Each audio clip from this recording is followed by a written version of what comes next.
अधेले की कीमत। महात्मा गांधी हमारे राष्ट्रपिता थे।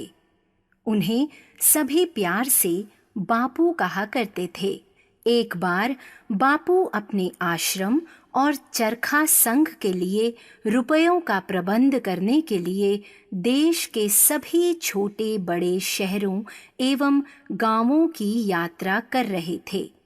बापू जहां भी जाते, उनके साथ लोगों की भीड़ उमड़ पड़ती थी। सभा में उपस्थित सभी लोग उनकी जय जयकार करते थे। एक बूढ़ी महिला भीड़ में से रास्ता बनाकर बापू के पास पहुंचने की कोशिश कर रही थी।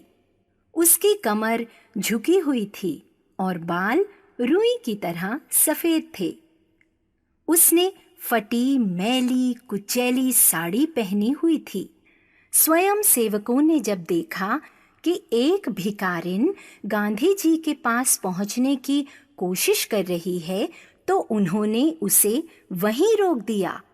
बापू ने जब यह देखा तो स्वयं उठकर वे बूढ़ी औरत के पास आ गए।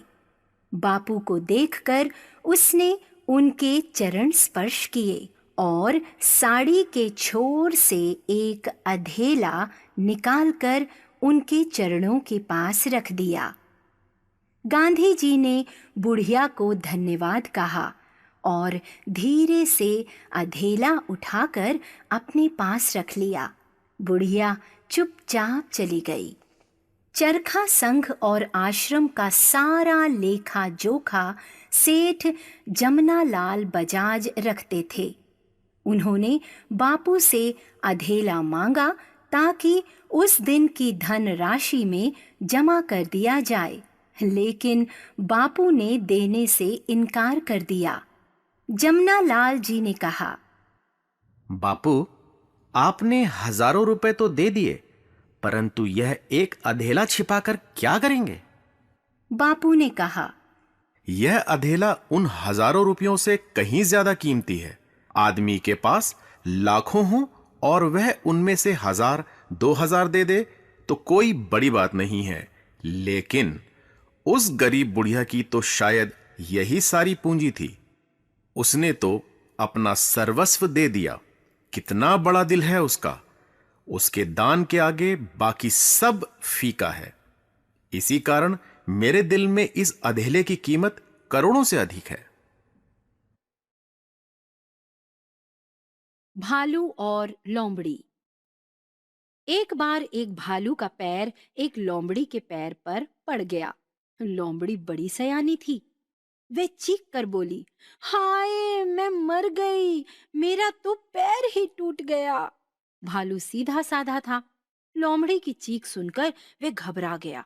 उसने कहा, मुझे माफ कर दो, मैंने जानबूझकर ऐसा नहीं किया, मुझे बहुत दुख है। लोमड़ी ने कर्राहते हुए कहा, अब पछताने से क्या होगा, मेरी तो टांग बेकार हो गई, अब मैं खाऊंगी कहाँ से।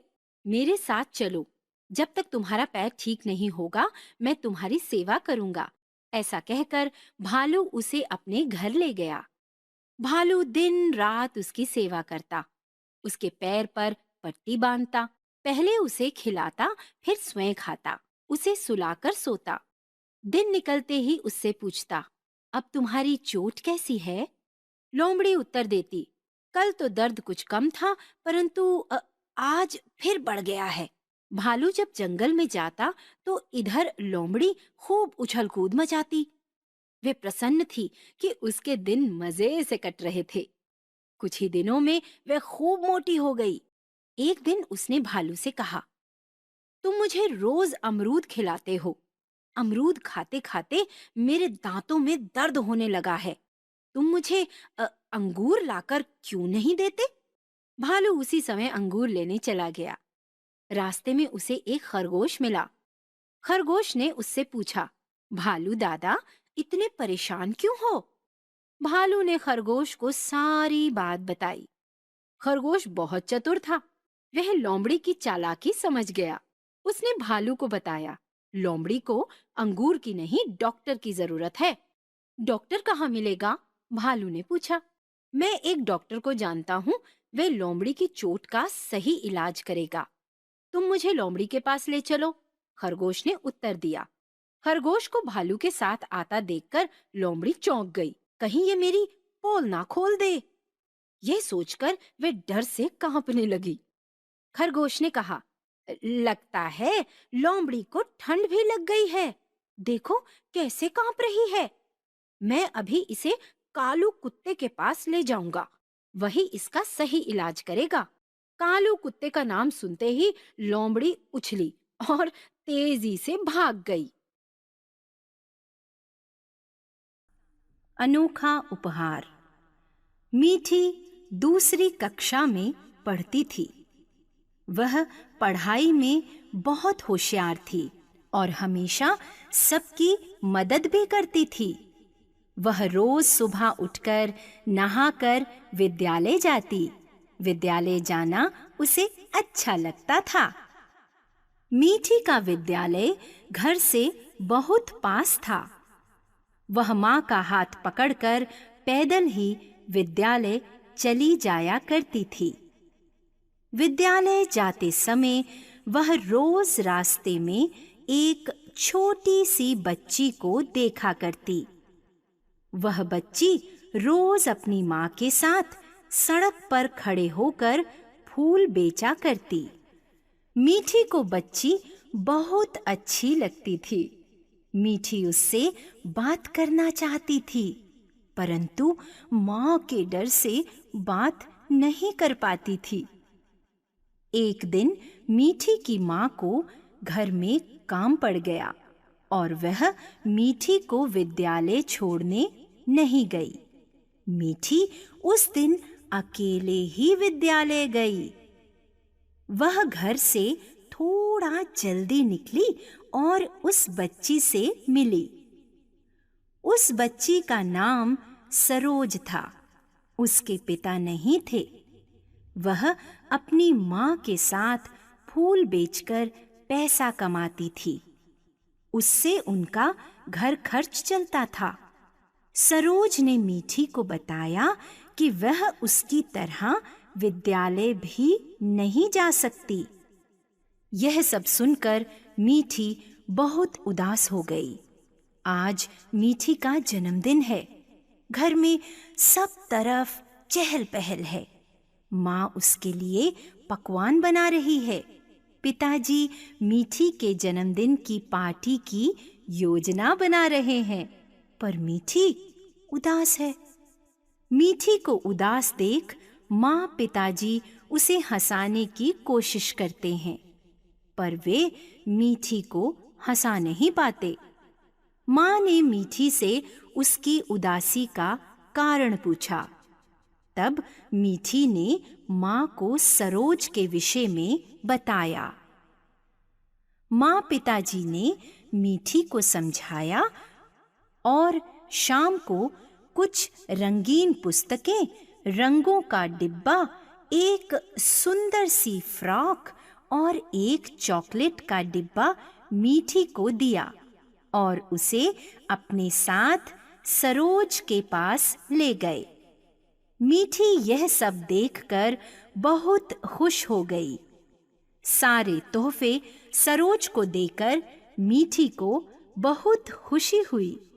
उसके जन्मदिन का यह सबसे प्यारा और अनोखा तोहफा था।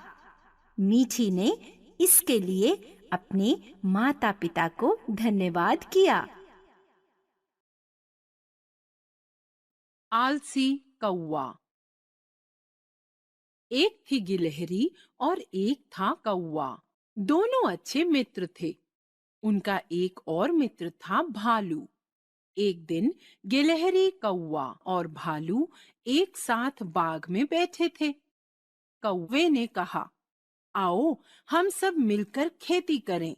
जो पैदा होगा उसे तीनों आपस में बांट लेंगे। गिलहरी और भालू को कौवे की बात बहुत पसंद आई। गिलहरी बोली, चलो खेत जोत आएं। भालू हल ले आया। कौवे ने कहा, तुम दोनों चलो, मैं बहुत भूखा हूँ, रोटी खाकर आता हूँ। गिलहरी और भालू मिलकर खेत जोताए। कौवा बैठा रहा।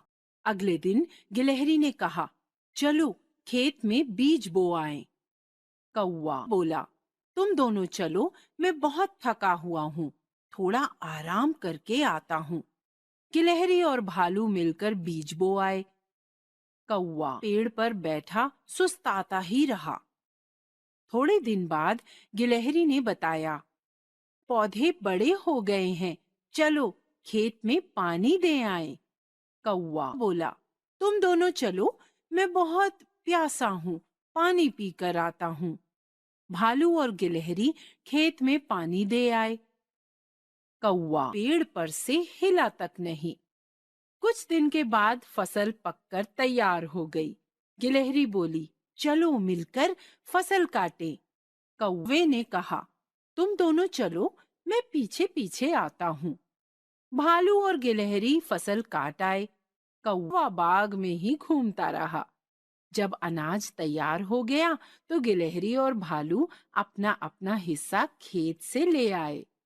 कौवे का हिस्सा खेत में ही पड़ा रहा। कौवे ने सोचा, अभी कौन जाए खेत पर? कल सुबह खेत पर जाकर अपना हिस्सा ले आऊंगा। रात में जोर से पानी बरसा।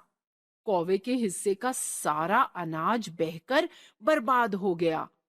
कौवा पेड़ पर बैठा हाथ मलता रहा। तो देखा बच्चों, आलस्य का फल कैसा होता है। समय से किया कर्म का अपना अलग महत्व होता है। समय निकल जाने पर पछताने से कोई फायदा नहीं होता। कर्मशील व्यक्ति सदैव तरक्की करता है।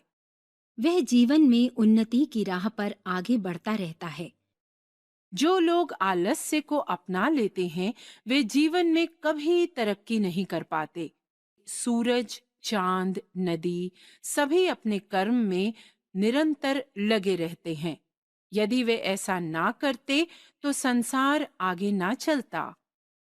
समय रहते यदि काम ना किया जाए तो सदैव नुकसान ही उठाना पड़ता है। आलसी व्यक्ति जीवन में कभी तरक्की नहीं करता। कर्म के सिद्धांत को जीवन में उतारने से ही जीवन में प्रगति की राह पर आगे बढ़ा जाता है। अतः आलस को त्यागो और कर्मशील बनो। माली काका। एक थे माली काका, बगीचे में पौधा लगा रहे थे। उसी समय उस नगर का राजा उधर से जा रहा था। राजा भेष बदलकर जनता का हाल जानने निकला था। राजा ने देखा कि माली काका ने बड़ी लगन से पौधा लगाया। वह बूढ़े हो चले थे, फिर भी पौधा लगा रहे थे। यह देखकर राजा को आश्चर्य हुआ। मन ही मन वह सोचने लगा, कब यह पौधा बड़ा होगा, कब यह फल देगा। जब फल देगा तब तक क्या माली जिंदा रहेगा? राजा माली काका के पास पहुंचा और उनसे पूछा, तुम किस चीज का पौधा लगा रहे हो? माली काका ने जवाब दिया, नारियल का। राजा ने पूछा, इसमें फल कब लगेंगे? माली काका ने छोटा सा उत्तर दिया, 15 वर्षों के बाद। राजा ने फिर पूछा, क्या तुम इतने दिनों तक जीवित रह पाओगे? माली काका ने जवाब दिया, नहीं, लेकिन मेरे बेटे बेटियां और नाती पोते तो इसके फल खाएंगे। राजा कुछ और पूछता, उसके पहले ही माली काका ने हंसकर कहा, अरे भाई, मैं भी तो अब तक अपने बाप दादा के लगाए पेड़ों के फल खा रहा हूं। वह देखो, वह जो अखरोट का पेड़ है, उसे मेरे दादाजी ने लगाया था। राजा मन ही मन प्रसन्न होकर लौट गया। अगले दिन उसने माली काका को दरबार में बुलाया और ढेर सारे इनाम दिए। बच्चों, जो दूसरों की भलाई के बारे में सोचता है, वह महान होता है।